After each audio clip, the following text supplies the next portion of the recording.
Dare I say it, when I listened to the conversation you were having this morning, of course, a riskier world is a world that plays into the hands of the insurers. For the first time in 2 decades, we've got a genuine chance to make money out of the day job of providing insurance. And dare I say it, with interest rates rising, we're also going to make money on the assets that we hold. So you need to say that quietly, but of course it's our job to stand up and give governments, communities and businesses the confidence they need at this particular point in time. And insurance has a job to do, we think.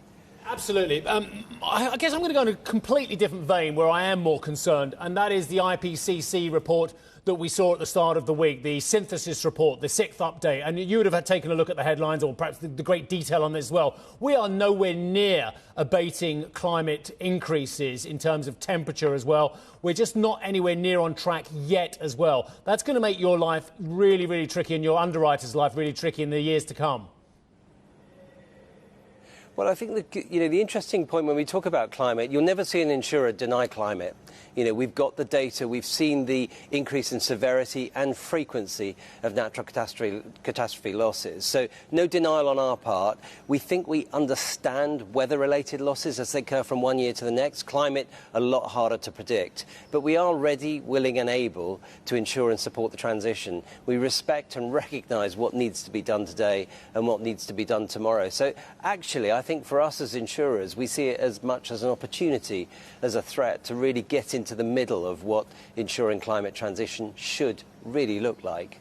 John, can I just get you back to some of the detail around the numbers for a moment? And good morning. Good to see the combined ratio moving in the right direction.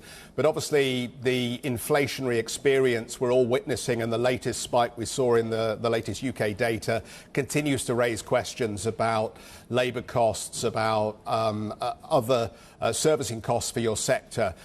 Can you continue to move in the right direction on that combined ratio, given some of those input cost challenges? So we think so. I mean, we've been living with inflation for almost 3 years now. So I'd have a slightly different view to the economist's view. I don't think inflation's going to disappear in a year or two. I think we're going to have to live with inflation for a sustained period of time.